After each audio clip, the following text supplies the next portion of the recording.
It's time for episode 116 of The Crisis Show here on YouTube, on LinkedIn, on Twitter, and wherever else you have this link around the world. Good evening from New York. My name is Rich Klein. I'm president of Rich Klein Crisis Management and founder and host of The Crisis Show. On The Crisis Show, we talk about corporate communications, crisis management, crisis communications, online reputation, and emergency management, and so much more. But that's the main angle of the show. We've been doing this. We're going to be in our 5th year starting in June. Anyway, tonight we're going to talk about crisis communications and issues management and look at 2 stories in the news, particularly the past few weeks, although both of these stories have been going on for a while. The first story we're going to talk about is Penn State and the Sandusky scandal, because the president of Penn State, the latest president of Penn State, put out a letter to the community today, and we're going to look at that on our first segment.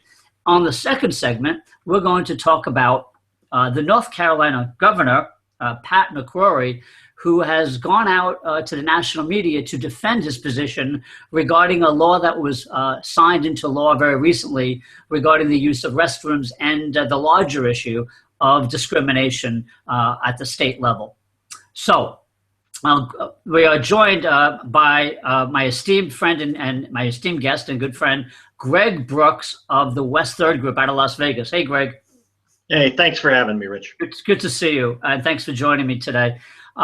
So, Greg, I want to start out the show tonight with this Sandusky story. It's more of a Penn State, so it's very interesting. And just by way of setup, this is this long-running crisis that Penn State has faced for about 5 years now. I believe the story broke in 2011, and this was the first grand jury indictment came down when Sandusky was first accused of having sexual assault on young boys in Pennsylvania while he was assistant football coach under the legendary Joe Paterno. And he of course is in jail, but the allegations and the lawsuits continue. And so when you're in a situation, you may think a crisis is over when the bad guy is in jail, but of course, when there's new allegations and new information that comes out, you're right back there in the news, right, Greg? So this is what happened recently. A few days ago, there was a new allegation that stemmed from 1971. It came out of a civil settlement, is my understanding. And then that resulted in the president of Penn State, and his name is Eric Barron. I'm going to put this on screen for our viewers, Greg, and then read them a little bit about what he's trying to do here, and we could talk about the effectiveness or ineffectiveness of this letter. So I'm going to share that with our audience. Okay, and Greg, while we were in warm-up, you and I looked at this letter a little bit, and we had a little bit of a disagreement. And let me just say at the top that I think it's good for any leader, any higher education president, to defend his or her institution. I think that's a good thing to do. However, I thought, and a lot of people in the media and social media as well, thought the tone of this letter really missed the mark. And I actually tweeted about this yesterday. I thought it really missed the mark in terms of tone. What are your initial thoughts about this in terms of its effectiveness and tone? Well, Rich, I'd say right instinct, wrong execution. Like you, I have some issues with the tone. It's a bit strident. But if you think about the operating environment that the CEO of the university is operating in, he's seen what happens, not just once, but multiple times over the past year, what happens when you capitulate to the loudest voices in the room. The extreme example of that is Mizzou, where trying to appease protesters and letting a very public crisis go on in the name of public expression for a while. Greg, could you just briefly tell us, for those viewers who aren't up to spead on... Certainly. There was an activist group at Missouri in Columbia that had a list of demands that the university did not want to meet, but at the same time, they did not want to shut down protests. And those protests grew and grew, and eventually there were resignations, there were arrests, there was national media for weeks on end. And the aftermath of that has been a double-digit decline in enrollment applications at the university, the closing of some dorms because they do not have the inbound student population to fill those dorms. And you've started to see university presidents facing a range of controversies across the country and making a decision to take a firmer hand, because they've now seen what happens from trying to acquiesce as much as they can. I believe, based on nothing more than my own opinion and some professional experience, that is what they're trying to do in this example. But again, as you said, the tone is extraordinarily strident and to no end. Ultimately, I cannot imagine that these allegations, even if true, are going to cost the university money or students. And so I'm not sure why we needed to get out in front of them this aggressively. Yeah, let's just, I want to just read for our audience some of the language from this letter. Starting from the top of it, it's, as I said earlier, it's not, I like to see presidents of institutions and nonprofits, and certainly CEOs, get out in front of crisis. In other words, you have a negative story, you get out there and you respond to it as best you can. So the instinct is good.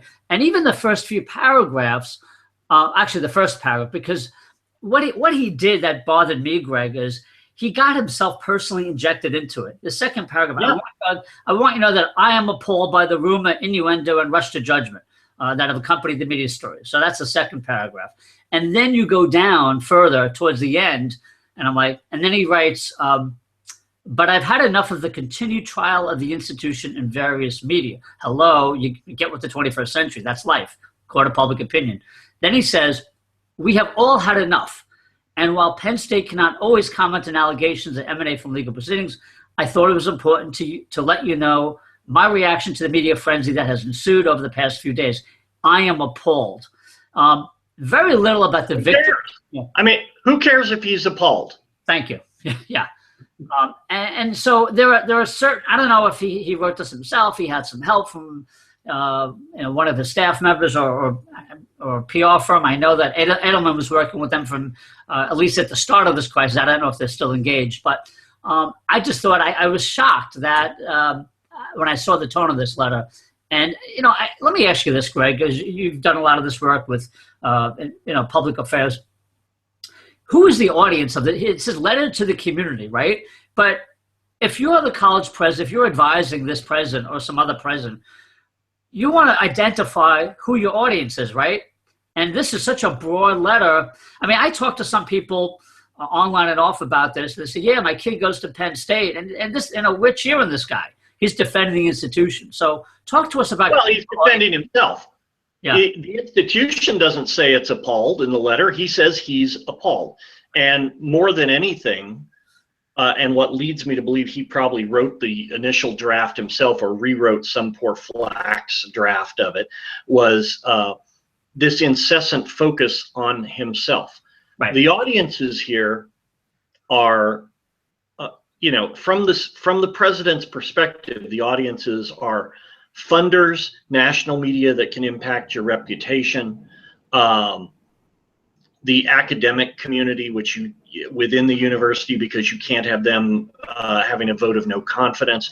I don't mean to sound dismissive of the charges, but if the event occurred 40 years ago and the alleged perpetrator is already behind bars, I'm not sure this warranted a public, frankly, sort of tantrum-laced response from the president.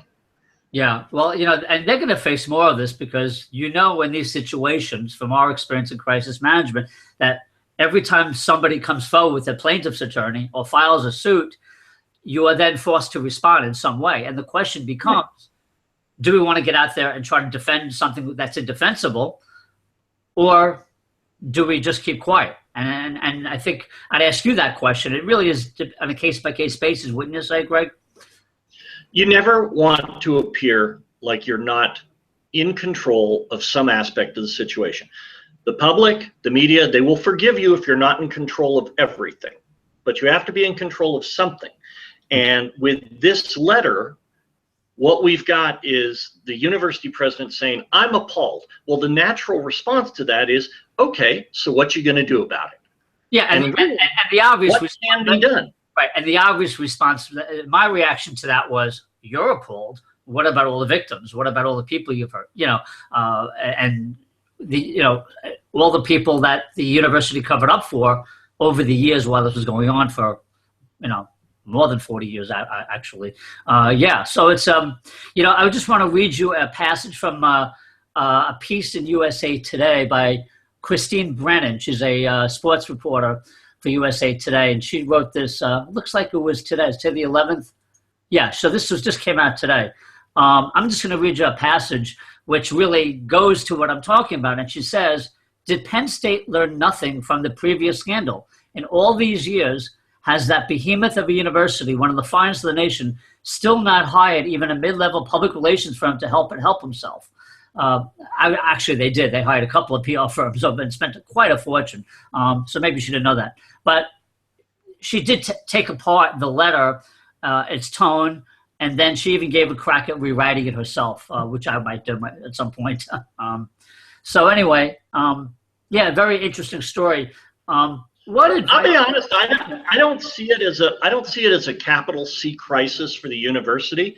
I see it as a part of it. You mean this part of it, or the entire scandal? Well, the entire scandal. Is it going away after 5 years? That's the question. I mean, this is going about 5 years. The wound was picked at, poked at, cauterized. It's now part of their legacy. I mean, I think we do ourselves a disservice calling it a crisis 5 years on. If it's a crisis 5 years on, then somebody somewhere just hasn't done their job. Now, what it may be is an unfortunate and unavoidable operating environment, but that's not the same as a crisis. Well, go ahead. Oh, go ahead. No, I was just going to add to it's a good point you just raised, Greg, because what I tell clients very often, and I know you get this too, you get the call, they may think, well, we put out a statement and so the crisis is over. I mean, what I like about this story as a story for us is the fact that this has been going on 5 years. They may have thought all the bad stuff was put to rest. Everything had been settled. They did what they had to do. They fired the first president. They got rid of some of the people in the sports department, the athletics department. They cleaned house, if you will. And here we are again with an allegation coming around, a year or two later since 5 years initial. Right. So what do you do then in terms of advising a client, or if we're talking to university presidents, Greg, and people who lead nonprofits? What is the advice when something like this happens, when you think you have an original crisis under control and it comes back to haunt you 5 or 6 years later? Well, I think you need to make a decision, and this would have been my verbatim counsel to this university president. Do you want to own this, or do you not want to own it?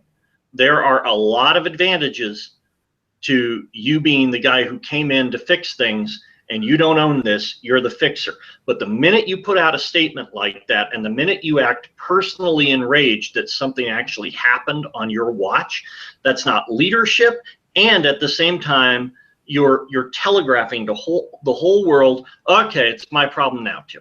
That's an excellent point, Greg. I really like the way you put that, because it made me just think as you were talking.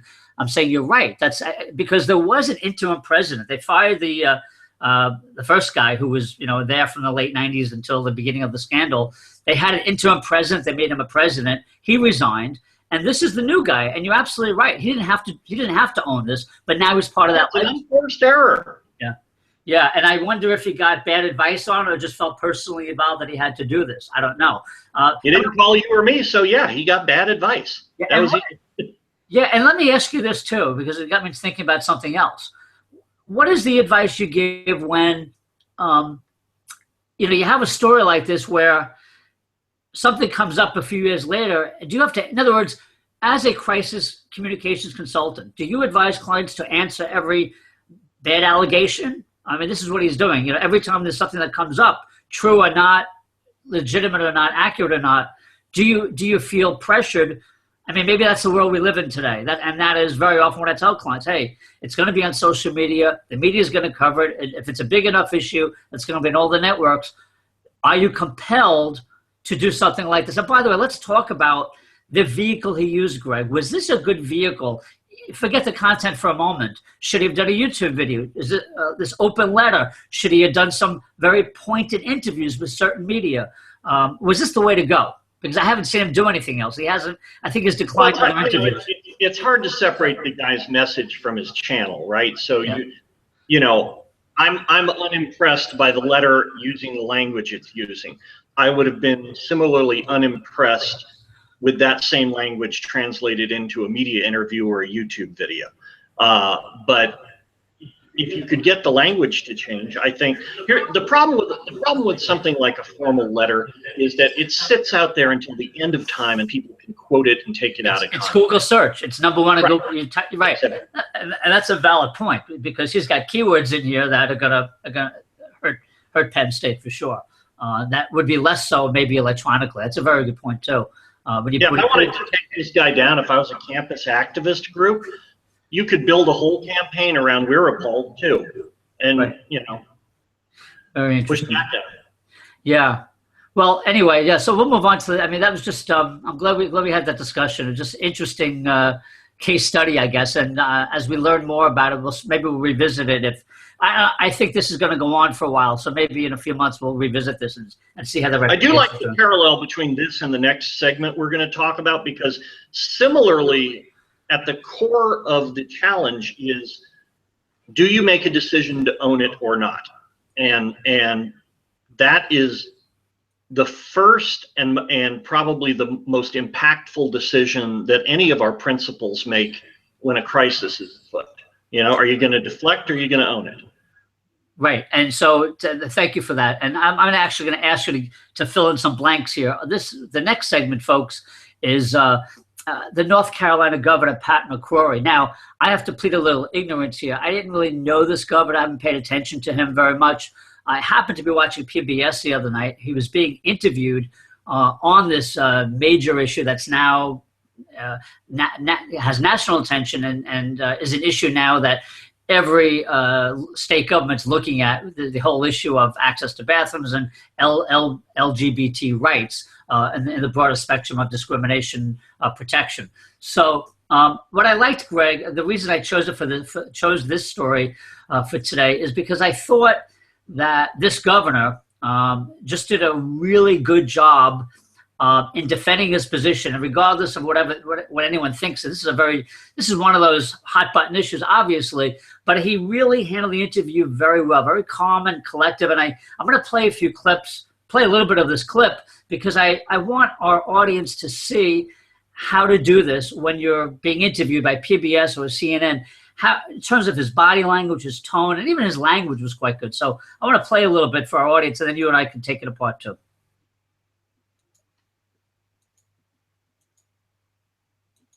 Just queuing it up right now, guys. Okay, here we go. North Carolina's Republican Governor, Pat McCrory. Governor McCrory, welcome. Thank you, thank you for being with us. You know what the Attorney General said today. She said the Justice Department is going to take action to block implementation of this law. So will you comply with that move by Justice, or will you go ahead and try to continue to implement? No, we're actually taking them to court also, and this is what we're seeking, is clarity in the judicial system to further define gender identity and gender identity's usage in our restrooms in our high schools, our junior highs, our elementary schools, our universities, and our highway rest stops. We're seeking basic clarity of this because the executive branch does not have the power to interpret law. That's the power of the judicial branch, and that's what we're seeking. But what the Attorney General has done now with a new ruling is basically all employers in the United States of America and all universities in the United States of America, based upon her letter of interpretation, is saying that all employers must allow gender identity in the private sector for any employer over 15 employees. That means a man who believes they're a woman would be able to go into a woman's restroom, locker room, or shower facility. And that's where the dispute is, and we're asking for basic clarity of that. It's a very complex and emotional issue, and I think the courts are the right way to do it. And then sooner or later, I think the U.S. Congress has got to get clarity on this whole issue also. Well, Governor, we will see how it plays out legally, but I'm sure you heard the Attorney General say today, she said this amounts to state-sponsored discrimination. She compared it to the Jim Crow laws of decades ago, where in African-American, Black Americans were not allowed to use restrooms that white people were. She said this is harming innocent people. That's extremely divisive rhetoric and dangerous rhetoric, which is totally unrelated to an issue on whether a male or female should use a male bathroom or a female restroom. In fact, my chief of staff, whose father was a civil rights pioneer in Durham, where the Attorney General also grew up, we were watching that together, and he went, "Don't go there." I might just hold it there, Greg, because I think we got a good flavor of this gentleman's. Let me just bring myself back here.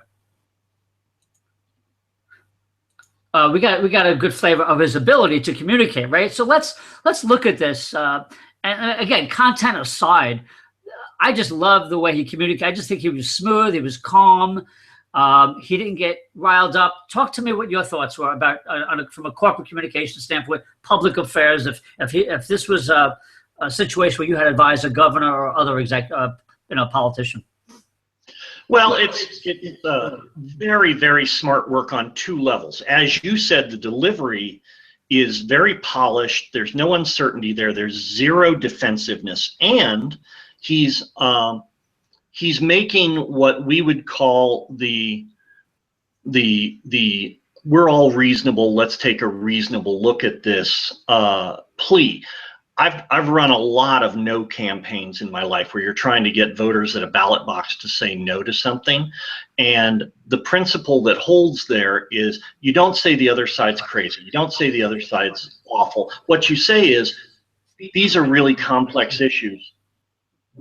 What we don't need to do is rush into it right now. And most people will respond to that. So it's interesting to see that same dynamic play out with what is essentially a yes vote, right? They've gotten the legislation passed that they wanted.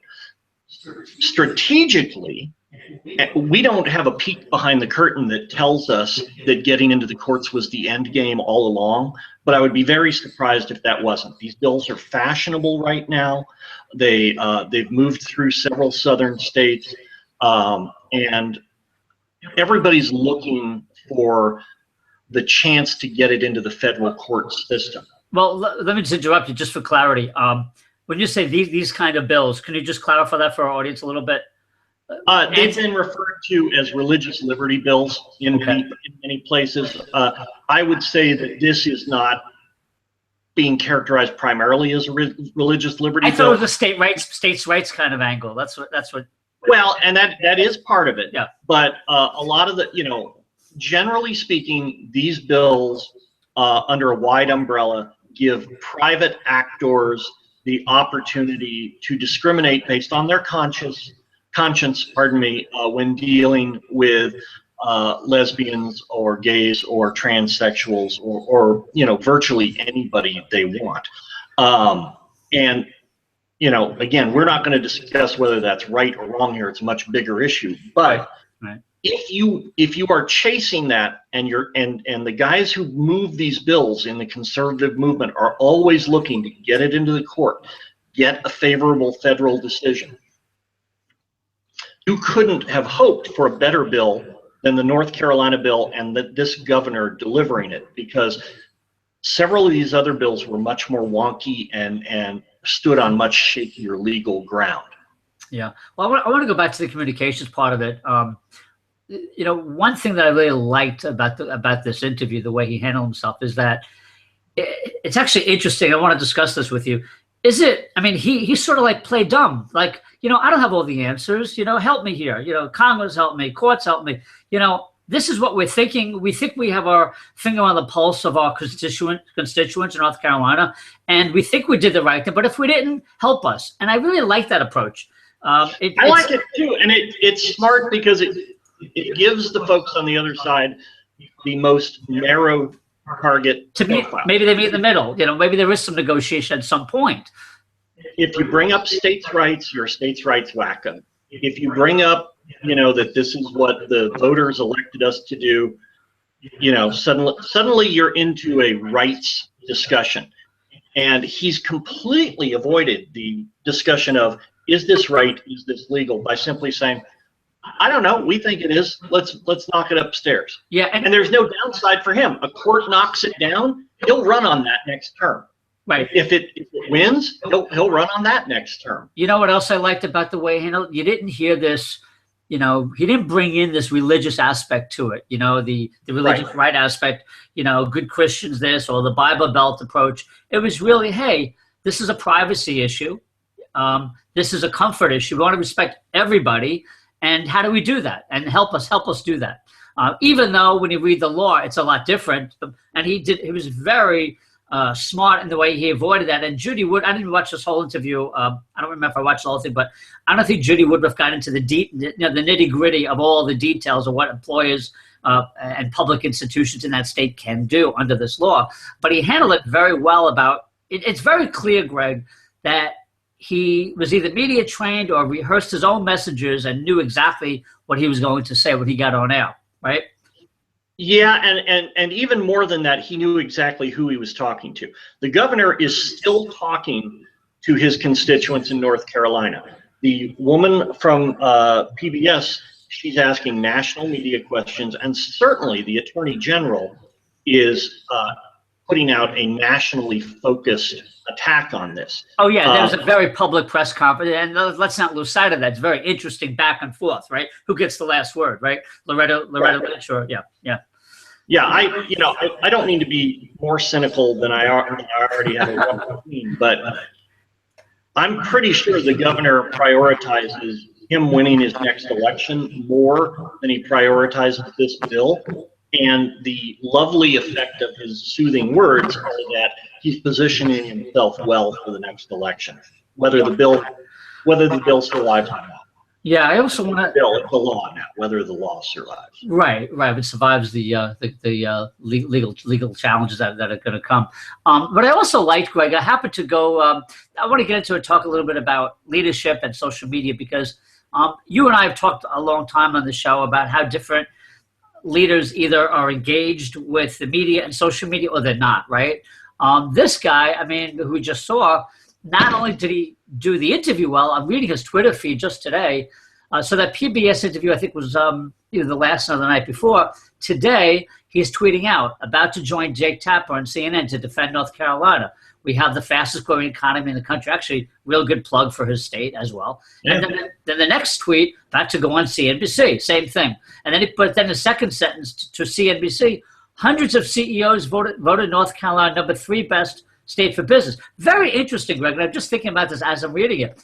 So he tweets out to CNN's Jake Tapper with a message about the fastest growing economy, very Main Street audience, and then his earlier tweet to CNBC, he gets in a little plug. CEOs voted North Carolina #3. That's really smart social media posting. It would have been very easy just to say, hey, I'm going on CNN, I'm going on CNBC. But he put in for each of them a very targeted message.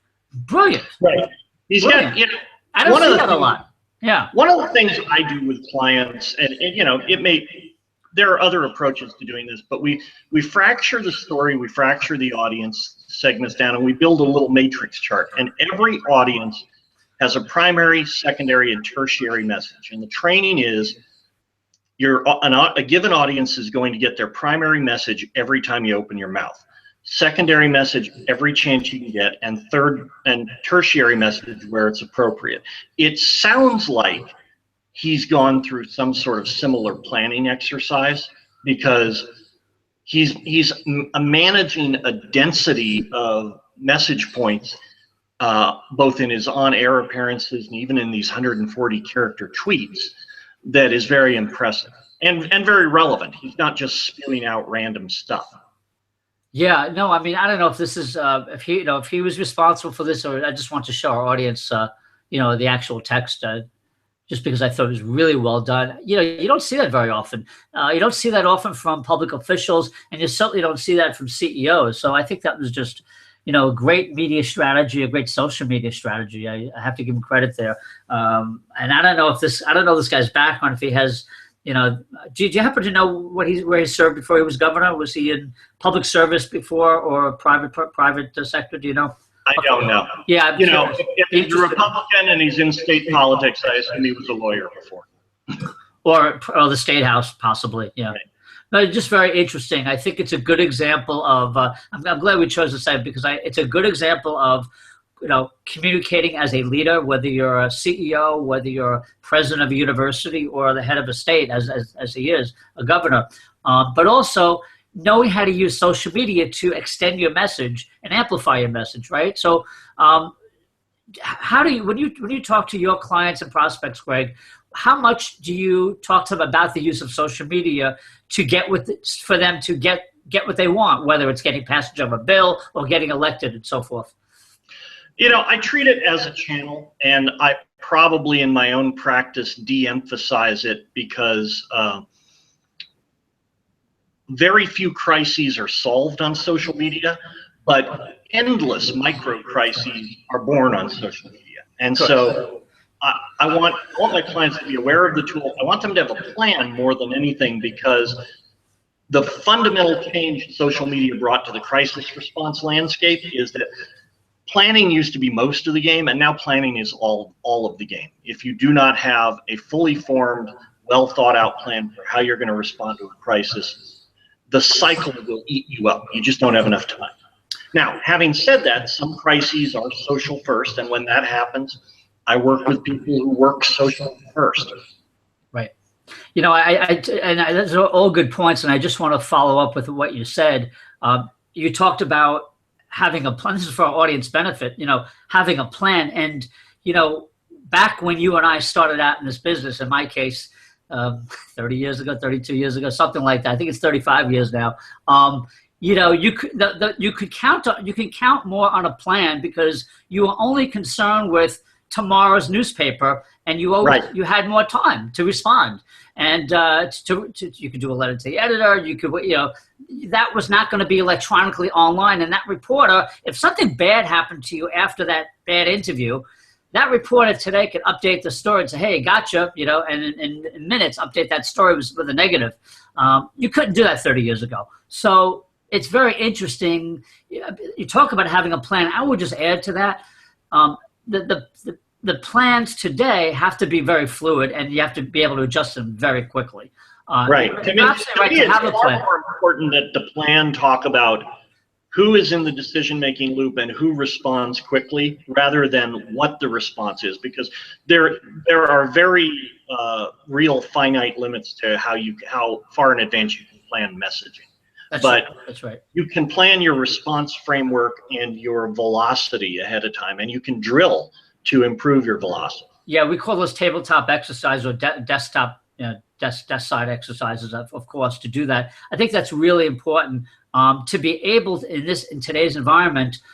Leaders have to be able to respond very quickly. And you're right. You make a very good point there about the messages.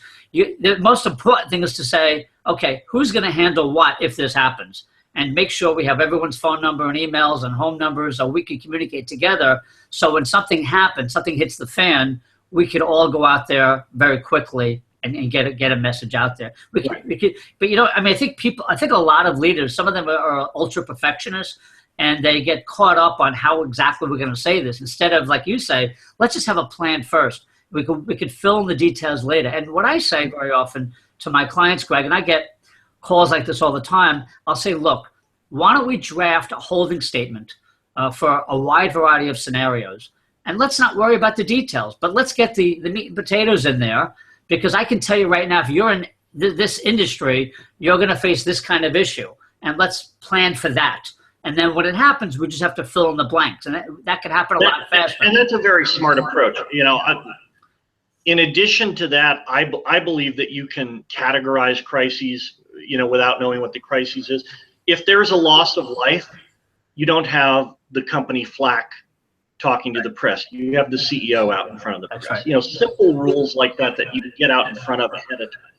Yeah, now that's a great point. In fact, I've written about this in a few articles over the years, and I've divided up intent, like as you appropriately said, you know, the seriousness of the crisis. So whether you want to call it level, you know, 1, 2, or 3, ABC, you know, loss of life or serious injury. Second crisis, people getting terribly ill. Like you'll take like a cruise line where people are getting sick on board, you know, where hundreds of people are sick from foodborne illness and they're taking pictures. That's a serious crisis too. But you're right, and those decisions have to be made. Okay, if we have this kind of crisis, is it going to be the CEO? Is it going to be our manager in this city where the incident happened, and so on and so forth? So I think that's really important to point out that look at the kinds of crises you have, and depending on your industry and depending on where it happens, you can plan ahead for sure. Don't get caught up in the details, I guess, is both our message. You know, let me take us off this story because you brought up one point that I thought was so important. You know, part of planning your crisis planning is understanding the operational plans that are happening in a crisis too, right? And you mentioned cruise ships and people getting sick on cruise ships. I think we all remember the last few years there have been some very high-profile norovirus cases. At least one cruise line is currently handling norovirus on board, or anything that looks like norovirus. If you're that sick, you're in your cabin for 48 hours and you're not allowed to leave. And they come in and scrub your cabin down a couple times a day. They bring you food and everything. But what's not stated but is lived out through the operational reality of that is if you have norovirus and you're in your cabin, you're not down in the internet cafe tweeting to the whole world that there's norovirus on the ship. And so there are ways to do the correct operational thing that also mitigate. You mean like holding somebody against the will, against the constitutional rights, but it's open sea, so it doesn't matter, right? That's, you know. You know, it's interesting. I happen to bring that up because I have had a guest on the show, two guests who actually deal with these issues specifically. One is a guy named Jim Walker, who writes the largest cruise news blog in the world, and he covers this stuff and gets all kinds of wonderful inside information when these things happen. And the other guy is a guy named Bill Mahler, who is like the leading food safety attorney. I've had both of them on, so always fresh in my mind. I do read that stuff regularly. Also good people to talk about this. But yeah, it's interesting. I like the way you put that. So the operations are very important. It's not just about the communications. And that's the other point that we could wrap up on is that your communications are only as good as your operations. If a CEO gets out there and says, you know, we're cleaning up this oil spill, but there's still a lot of oil out there and it's still a mess, you're not in synergy with the reality on the ground, literally, right? So it's really important not to get too far ahead. Talk about how you're going to fix the problem if it's not fixed. When it's fixed, tell them how you fixed it. And then you start rebuilding your reputation, which is also something that people often miss. So, okay. Anything else you want to add about crisis communications planning? Anything we talked about, Greg? No, you know, just restate my widely held belief that people should hire you and I to do this instead of trying to do it themselves. I agree. And we're cheaper than Edelman, right? No, I'm not. No, I guarantee you, I'm not cheaper than anybody. Well, let me ask you this. I think I say that half jokingly, but Penn State, just to go back to the beginning, kind of bring this full circle. Penn State at the beginning of this crisis with Sandusky, and this was in the news, so it's not like inside ballpark information. They were paying Edelman $200,000 plus. I think it was $210,000 per month. I'm not sure how long the contract ran. That's a lot of money. It is a lot of money, and you know, for that, you know. This is a self-serving statement, and I'm sure the audience is smart enough to know it's a self-serving statement. There's no value in that, but that's a big chunk, yeah. But you have to understand in a crisis that what you want to buy from whoever your crisis manager solution is, you want to buy experience and judgment. You don't necessarily want to buy a thriving anthill of activity. Especially if most of that activity is more junior level personnel.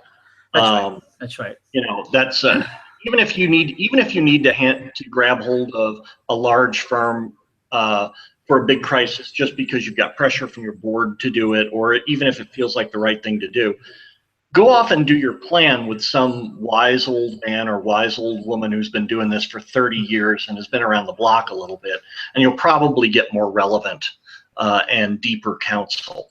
Well, you're absolutely right about that, and I think you and I, for being in the business for so many years, know that. You know, but you're right. People think they have to hire those big firms because of name recognition only. But you're right, and they're not getting the senior people the time that at the very critical times that they need them. So, good point.